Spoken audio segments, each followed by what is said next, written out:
গর্ভে কন্যা সন্তান থাকার বিশেষ 9টি লক্ষণের কথা আজকে আপনাদের সাথে শেয়ার করব। অবশ্যই চ্যানেলে নতুন হয়ে থাকলে চ্যানেলটি ফলো করে রাখবেন। নাম্বার 1, গর্ভাবস্থায় যদি দেখেন গর্ভবতী মহিলাদের মিষ্টি জাতীয় খাবারের প্রতি আকর্ষণ বেড়ে গিয়েছে। নাম্বার 2, যদি দেখেন গর্ভাবস্থায় গর্ভবতী মহিলার খাবারের প্রতি সেই রকম চাহিদা নেই, তিনি আগেও গর্ভাবস্থায় বা প্রেগনেন্সির আগেও যেভাবে খেতেন প্রেগনেন্সির 5 মাস পরেও ঠিক একই রকম খাচ্ছেন এবং খাদ্যাভ্যাসে কোনো পরিবর্তন হয়নি, সেটা কিন্তু গর্ভে কন্যা সন্তানকে ইঙ্গিত করে।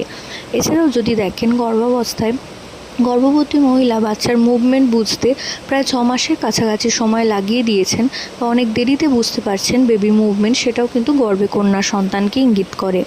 এছাড়াও যদি দেখেন ফিটাল হার্ট রেট 140-এর নিচে রয়েছে। এছাড়াও যদি দেখেন গর্ভাবস্থায় গর্ভবতী মহিলার মুড সুইং, অর্থাৎ কখনো কান্না কখনো হাসি, এটা খুব দ্রুত হচ্ছে, সেটা কিন্তু গর্ভে কন্যা সন্তানকে ইঙ্গিত করে। এছাড়াও নাভি যদি কোনো রকম পরিবর্তন না হয়, আগেও যেমন ছিল পরবর্তীতেও তেমনই থাকে, সেটাও গর্ভে কন্যা সন্তানকে ইঙ্গিত করে। এছাড়াও যদি দেখেন নাভি লাইন শুধুমাত্র নাভির নিচের অংশে রয়েছে, নাভির ওপরের অংশে কোনো রকম নাভি লাইন নেই, সেটাও গর্ভে কন্যা সন্তানকে ইঙ্গিত করে।